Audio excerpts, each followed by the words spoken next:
Assalamualaikum warahmatullahi wabarakatuh. Selamat pagi dan salam sejahtera untuk kita semua. Alhamdulillah, bagaimana kabarnya kalian anak-anakku hari ini?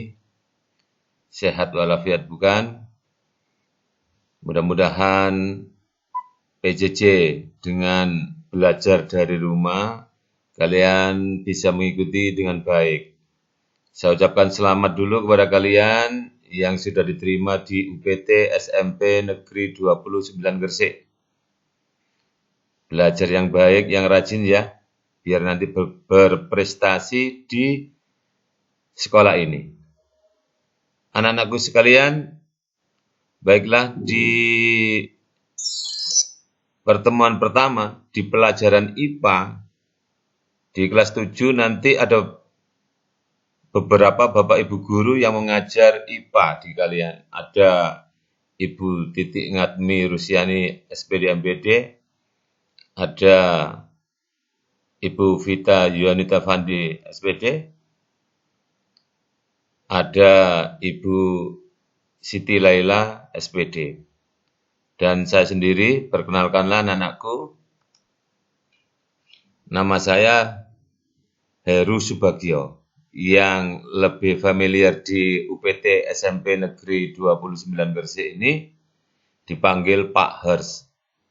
Karena ini masih daring, masih pembelajaran dari rumah, belajar dari rumah maksudnya, jadi pembelajaran jarak jauh. Kita belum bisa bertemu muka langsung dengan Pak Hers. Jangan lupa, ini Pak Hers, jadi fotonya seperti itu. Kemarin di PLS juga begitu, ya. Baiklah anak-anakku, sebelum materi IPA ini kita mulai, marilah kita berdoa terlebih dahulu. Berdoa menurut agama dan keyakinannya masing-masing. Berdoa mulai. Bismillahirrahmanirrahim. Alhamdulillah.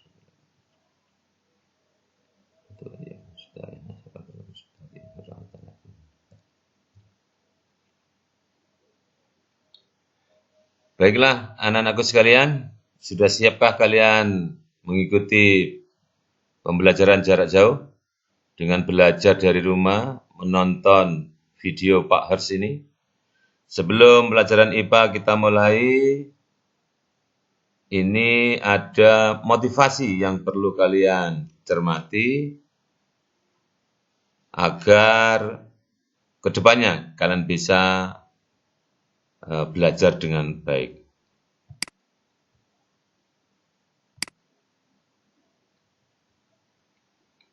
Bermain adalah hal yang sangat menyenangkan, sementara belajar merupakan salah satu hal yang membosankan. Paling tidak, itulah salah satu alasan kenapa hampir setiap orang pernah mempertanyakan, untuk apa sebenarnya kita belajar? Untuk menjawab pertanyaan ini, mungkin kita perlu mengenal salah satu teman terbaik yang akan cukup sering kita jumpai di dunia. Dia adalah masalah. Masalah adalah sebuah kondisi yang menghasilkan situasi membingungkan, sesuatu yang menuntut untuk diselesaikan. Dan ini terjadi di segala usia, baik pada orang dewasa maupun anak-anak. Jika saat ini, saat kita masih anak-anak, kita memiliki keluarga dan orang-orang yang bisa diandalkan untuk menyelesaikan masalah-masalah yang kita miliki. Kelak suatu saat, segalanya hanya akan tergantung oleh kemampuan diri kita sendiri. Mereka tak akan selamanya ada untuk membantu kita. Sebab itulah kita harus mempersiapkan diri.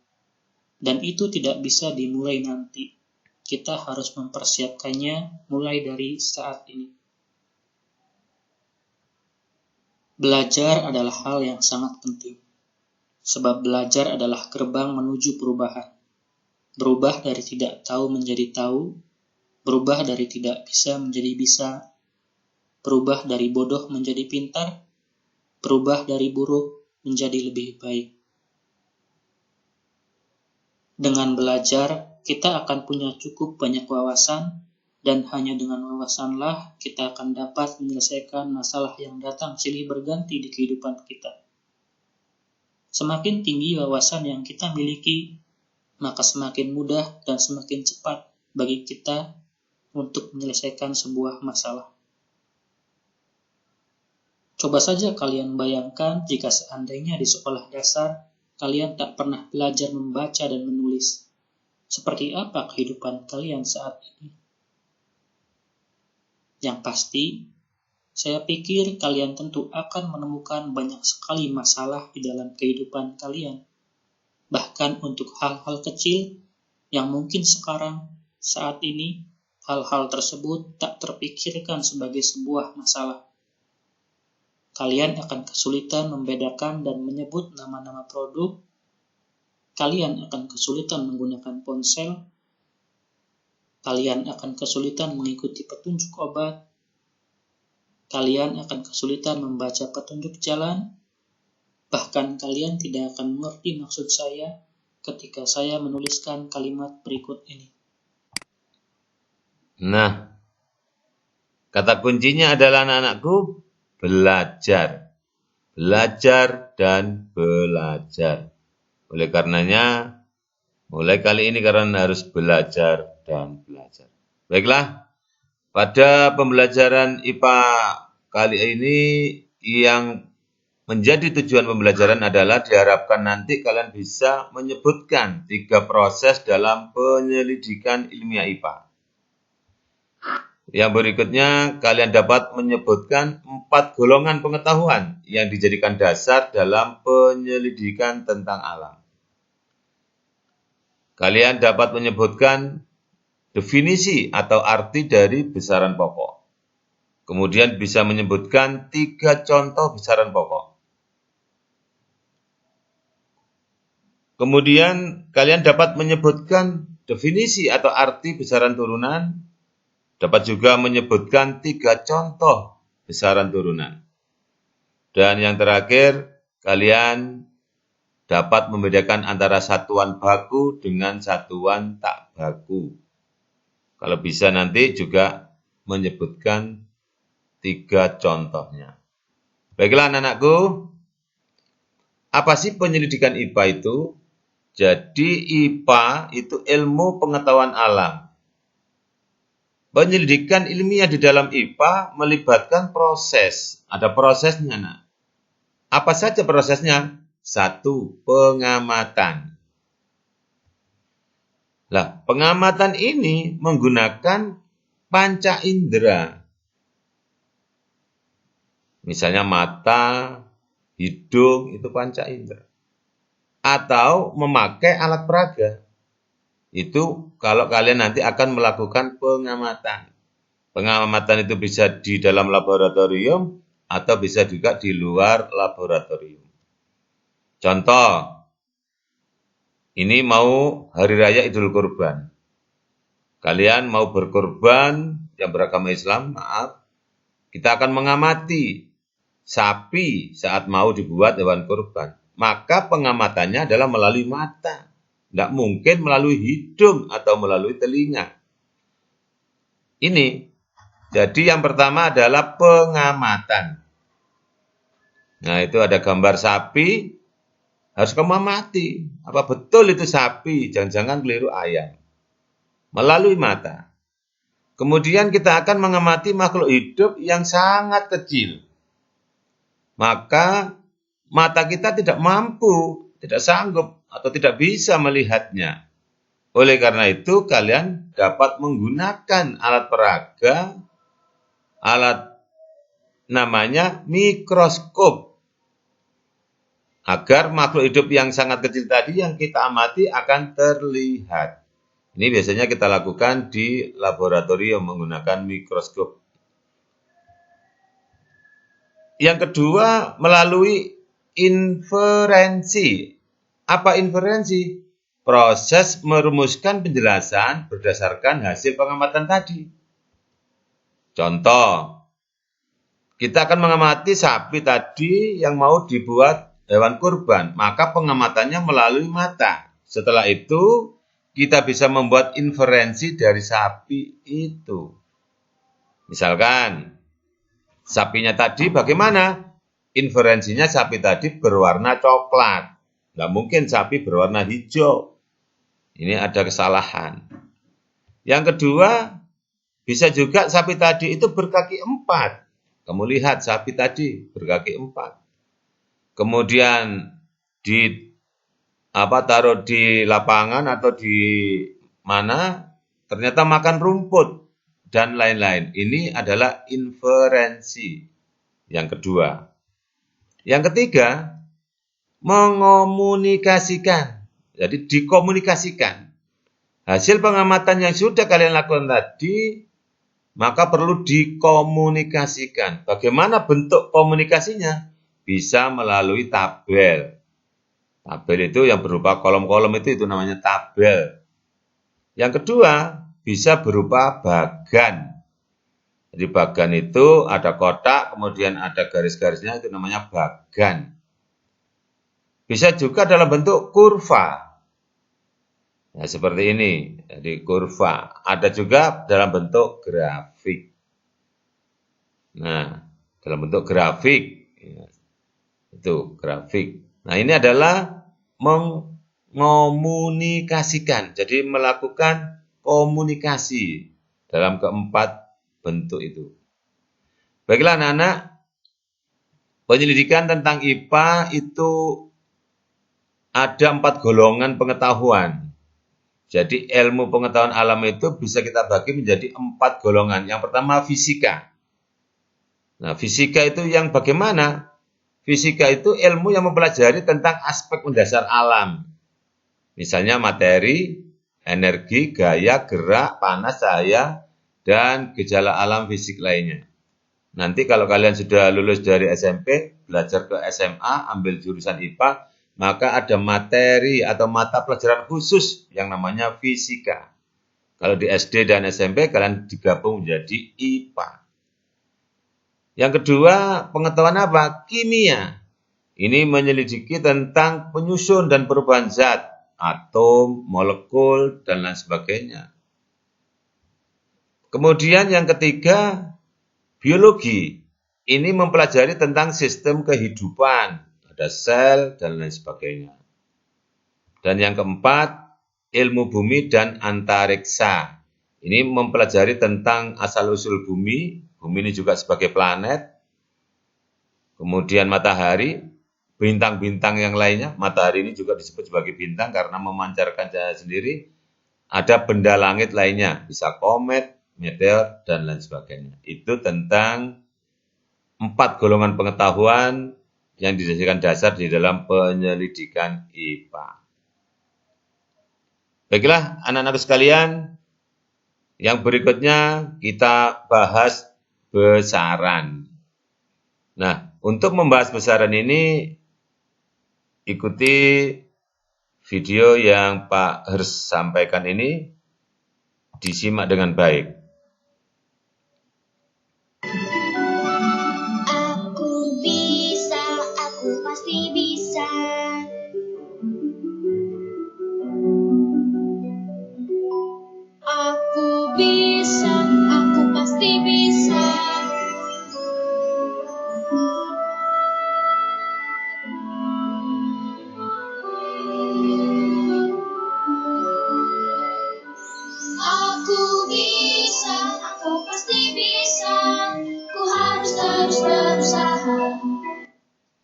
Baiklah para siswa, kita akan membahas materi besaran. Pengukuran adalah proses membandingkan suatu besaran yang diukur dengan besaran sejenis yang ditentukan sebagai satuan. Kemudian, besaran adalah sesuatu yang dapat diukur dan memiliki nilai. Sedangkan satuan adalah besaran pembanding yang digunakan dalam pengukuran. Besaran dibedakan menjadi A. Besaran pokok.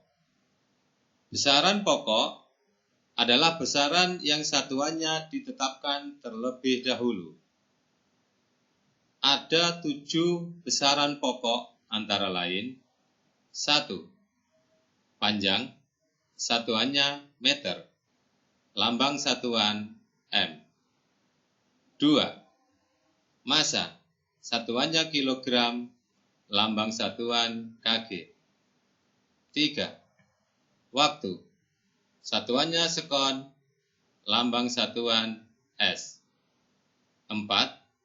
Suhu, satuannya Kelvin, lambang satuan K. 5. Kuat arus listrik, satuannya ampere, lambang satuan A. 6. Intensitas cahaya, satuannya kandela, lambang satuan CD. 7. Jumlah zat, satuannya mol, lambang satuan mol.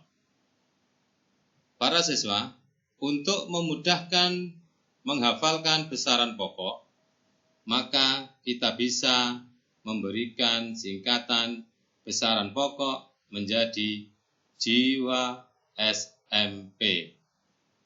J. Jumlah zat. I. Intensitas cahaya. W. Waktu. A. Arus listrik. S. Suhu. M. Massa. Dan P. Panjang. B. Besaran turunan.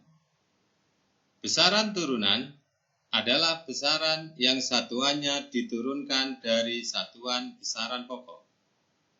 Contoh besaran turunan. 1. Luas, satuannya meter persegi, lambang satuan meter pangkat 2. 2. Volume, satuannya meter kubik, lambang satuan M pangkat 3. 3. Kecepatan, satuannya meter per sekon, lambang satuan M per S. 4. Massa jenis, satuannya kilogram per meter kubik, lambang satuan kg per M pangkat 3. 5. Gaya, satuannya Newton, lambang satuan N. 6. Energi, satuannya Joule, lambang satuan J. 7. Daya, satuannya Watt, lambang satuan W. Para siswa, satuan yang digunakan untuk melakukan pengukuran dengan hasil yang sama atau tetap untuk semua orang disebut satuan baku. Contohnya, meter, kilometer, ons, kuintal, menit, hari, dan lain-lain. Sedangkan satuan yang digunakan untuk melakukan pengukuran dengan hasil yang tidak sama untuk orang yang berlainan disebut satuan tidak baku. Contohnya, jengkal, depa, hasta, muk, sore, dan lain-lain. Aku bisa, aku pasti bisa.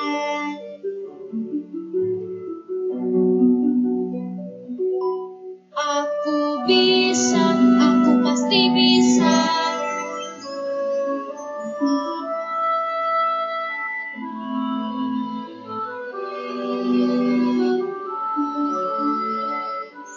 Aku bisa, aku pasti bisa.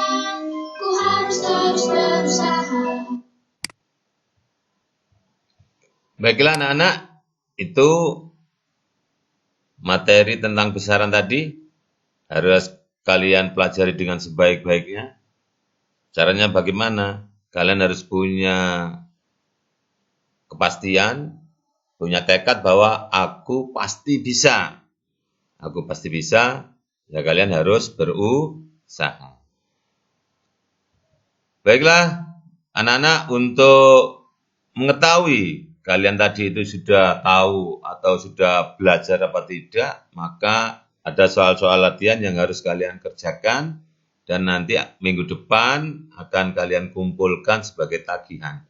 Nanti tagihannya itu bisa melewati email, bisa melewati Google Formulir atau Google Form, atau menulis di kertas kemudian difoto, dikirim via WA, tergantung Bapak Ibu guru kalian.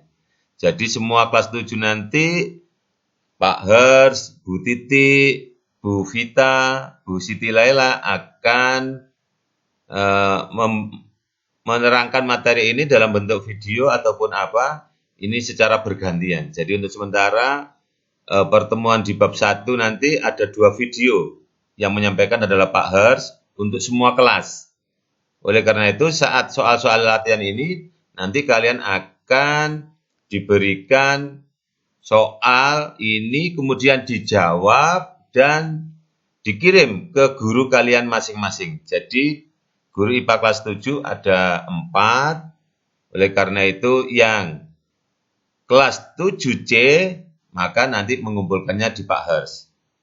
Kalau 7A dan 7B mengumpulkannya di Bu Titi dan seterusnya. Paham bukan?